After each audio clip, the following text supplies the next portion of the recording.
అతిథులకు మరియు కానవరం ప్రజలకు మరియు చుట్టుపక్కల గ్రామ ప్రజలకు అలాగే పోలీస్ వారికి ఇతర ప్రభుత్వ అధికారులకు ఎన్జిఓస్కి అందరికీ స్వాగతం. నా పేరు యు వెంకటరెడ్డి, పర్యావరణ సలహాదారు, యాంపిల్ ఎన్విరాన్ ప్రైవేట్ లిమిటెడ్, హైదరాబాద్.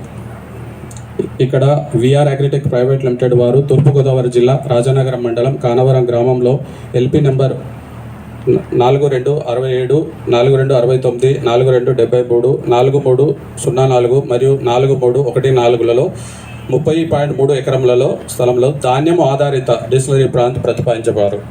ప్రతిరోజు రోజుకు 300 కిలోలీటర్ల RS rectified spirit, ENA extra neutral alcohol, ethanol మరియు portable alcohol, industrial alcohol, pharma alcohol తయారు చేయడంతో పాటు ప్రతిరోజు 10 మెగావాట్ల విద్యుత్ను కూడా ఉత్పత్తి చేయడానికి ఇక్కడ ప్రతిపాదించబడినది.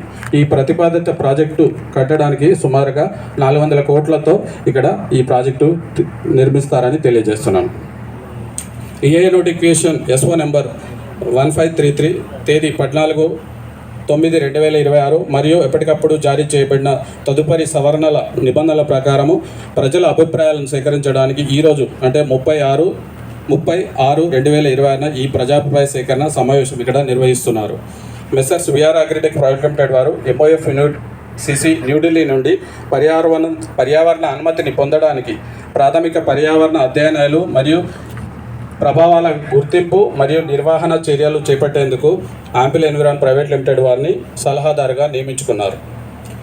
ముందుగా మొదటి దశలో భాగంగా ప్రతిపాదిత ప్రాజెక్టు కోసం ఎంఓఎఫ్సిసి న్యూఢిల్లీ నుండి టర్మ్స్ ఆఫ్ రెఫరెన్స్ను 7-8 ఆగస్టు 2025న జారీ చేయబడి ఉన్నది. ఈ టర్మ్స్ ఆఫ్ రెఫరెన్స్ ప్రకారము ప్రాజెక్టు యొక్క 10 కిలోమీటర్ల వ్యాసార్థంలో పర్యావరణ అధ్యయనాలు నిర్వహించబడ్డాయి. అలాగే అధ్యయన ప్రాంతంలో గాలి, శబ్దము, నీరు, నేల యొక్క ప్రాథమిక స్థితి, జీవ సంబంధ స్థితి మరియు ప్రజల సామాజిక ఆర్థిక పరిస్థితి వంటి నమూనాలను సేకరించబడ్డాయి. ఈ ప్రతిపాదిత ప్రాజెక్టు కోసం ప్రభావ అంచనా నివేదికను తయారు చేసి అందులో నివారణ చర్యలను సూచిస్తూ పర్యావరణ నిర్వహణ ప్రణాళికను కూడా తయారు చేసి ఆంధ్రప్రదేశ్ కాలుష్య నియంత్రణ మండలి ప్రాంతీయ అధికారి కాకినాడ వారికి సమర్పించున్నాము. వారు ప్రజా అభిప్రాయాలను సేకరించడానికి తేదీ 27/5/2026న సేకరణ తేదీని ముఖ్యమైన వారపత్రికలో ఆల్రెడీ ప్రకటించి ఉన్నారు. మొదటగా ఈ ప్రాజెక్టులో మానవ వినియోగానికి పనికిరాని పాడైపోయిన ధాన్యం అంటే నూకలు వాటిని ఉపయోగించి ముందుగా మిల్లింగ్ చేయడానికి తరుపుతారు. తర్వాత ద్రవీకరణ ప్రక్రియలో పిండి పదార్థంగా స్టార్చ్గా మరియు డెక్స్టిన్ అనే సరళమైన అణువులుగా మారుతుంది. తదుపరి దశలో ఈ డెక్స్టిన్ సకారిఫికేషన్ ప్రక్రియ మరియు ఫెర్మెంటేషన్ ప్రక్రియకు గురి అవుతుంది.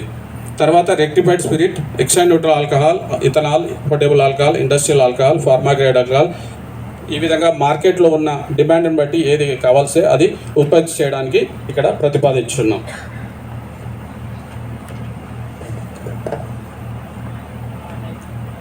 ఈ ప్రాజెక్టులో CO2 అనే వాయువు వస్తుంది. దీన్ని శీతల పానీయాల తయారీదారులకు కూడా ఇవ్వడం జరుగుతుంది. ఈ ప్రాజెక్టులో ఉత్పత్తి అయ్యే DDGS ఉత్పత్తిని పశువుల మేతగా, చేపల మేతగా, రొయ్యల మేతగా కూడా అమ్మబడుతుంది. డిస్టిలరీ ప్రాజెక్టుకు అవసరమైన ఆవిరిని గంటకు 70 టన్నుల బాయిలర్ నుండి తీసుకొనబడుతుంది. ఈ బాయిలర్ నుండి 10 మెగావాట్ల విద్యుత్ కూడా ఉత్పత్తి చేయబడుతుంది. ఈ ప్రతిపాదిత ప్రాజెక్టులో మురి సరుకుగా పనికిరాని పాడైపోయిన నూకలు, మొక్కజొన్న, జొన్న మరియు ఇతర పిండి పదార్థం స్టార్చ్ కలిగిన ధాన్యాలను ఉపయోగించడం జరుగుతుంది.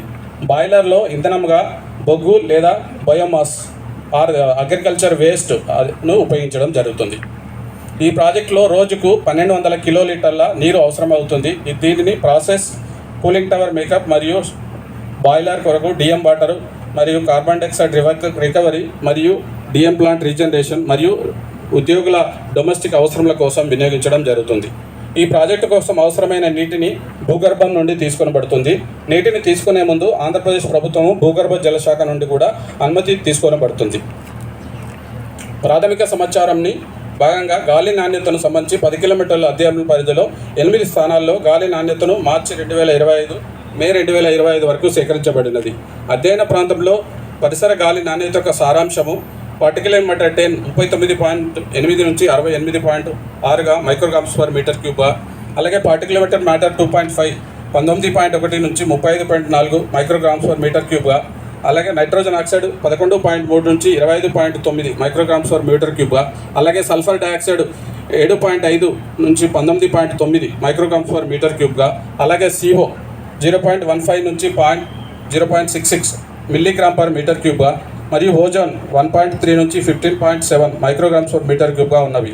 ఈ విలువలు ఆధారంగా గాలి నాణ్యతగా CPCB కేంద్ర కాలుష్య నియంత్రణ మండలి నిర్దేశించిన నియమాలకు లోబడి ఉందని తెలియజేస్తున్నాం. అధ్యయన ప్రాంతంలో 8 ప్రాంతంలో శబ్ద స్థాయిలు కూడా సేకరించబడ్డాయి. పగటిపూట శబ్ద స్థాయిలు ఎక్కువగాను, రాత్రిపూట తక్కువగాను ఉన్నవి. అవి CPCB నిర్దేశములకు లోబడి ఉన్నాయని తెలియజేస్తున్నాం. ఉపరితల జలాలు అలాగే భూగర్భ జలాలు కూడా 8 కేంద్రాల నుండి సేకరించబడ్డాయి. ఈ నమూనాల నాణ్యతను ISO 10500 ప్రమాణాలతో పోల్చినప్పుడు కూడా అవి ప్రమాణాలకు లోబడే ఉన్నాయి అంటున్నాయి. అలాగే 8 కేంద్రాల్లో మట్టి నమూనాలను కూడా సేకరించి వాటిని విశ్లేషించబడ్డాయి. అధ్యయన ప్రాంతంలో జీవ సంబంధ మరియు సామాజిక ఆర్థిక పరిస్థితులు కూడా సేకరించబడింది. ప్రాజెక్టుకు 10 కిలోమీటర్లలో ఎలాంటి జాతీయ పార్కులు కానీ, పక్షుల అభయారణ్యాలు కానీ, వన్యప్రాణ అభయారణ్యాలు కానీ, బయోస్ఫియర్ రిజర్వ్స్ కానీ, ఏనుగు కారిడార్లు కానీ, పులి సంచరించే కేంద్రాలు లేవని తెలియజేస్తున్నాం. ప్రతిపాదిత ప్రాజెక్టు కారణంగా గాలి నాణ్యతపై పడే ప్రభావాన్ని ISST-3 ఎయిర్ మోడలింగ్ ద్వారా అంచనా వేయబడింది. ఈ ప్రాజెక్టు నుండి ప్రధానంగా పార్టికులేట్ మ్యాటర్ 10, 2.5 అట్లాగే SO2 నాక్స్ ఉద్గారాలు వెలువడతాయని తెలియజేస్తున్నాం. ఈ ప్రాజెక్టు వల్ల PM10 సాంద్రత గరిష్టంగా 0.81 మైక్రోగ్రామ్స్ పర్ మీటర్ మేర అదనంగా పెరుగుదల ఉంటుందని, అట్లాగే particulate matter 2.5 0.4 micrograms per meter cube, SO2 సాంద్రత 4.8 meter cube per micrograms per meter cube మరియు నాక్స్ సాంద్రత 2.0 మైక్రోగ్రామ్స్ పర్ మీటర్ క్యూబ్గా ఉంటుందని తెలియజేస్తున్నాము. ఈ ప్రాజెక్టు కారణంగా గాలి నాణ్యతపై పెరుగుదల వల్ల ఎటువంటి ప్రభావం ఉండదని తెలియజేస్తున్నాము. ఈ ప్రాజెక్టులో particulate matter, sulphur dioxide, nitrogen oxide వెలువడతాయి. ఈ సల్ఫర్ డైఆక్సైడ్ ఉద్గారాలను వాతావరణంలోకి సమర్థవంతంగా విడుదల చేయడానికి గంటకు 70 టన్నుల బాయిలర్కు 65 మీటర్ల ఎత్తుల చిమ్మినీని ఏర్పాటు చేయబడును. ఈ ప్రతిపాదిత ప్రాజెక్టులో ఎగ్జాస్ట్ వాయువులలోని తేలియాడే పార్టికులేట్ మ్యాటర్ సాంద్రతను 30 గ్రామ్స్ కంటే తక్కువగా ఉంచడానికి బాయిలర్ నుండి వెలువడే ఫ్లూ వాయువులను సమర్థంగా శుద్ధి చేయడానికి ఎలక్ట్రోస్టాటిక్ ప్రెసిపిటేటర్ను ఏర్పాటు చేయడం జరుగుతుంది. ఒకవేళ ఈ ఎలక్ట్రోస్టాటిక్ ప్రెసిపిటేటర్ విఫలమైతే, పేలైతే బాయిలర్కు ఇంధన సరఫరా ఆపిపోయే విధంగా బాయిలర్ మరియు US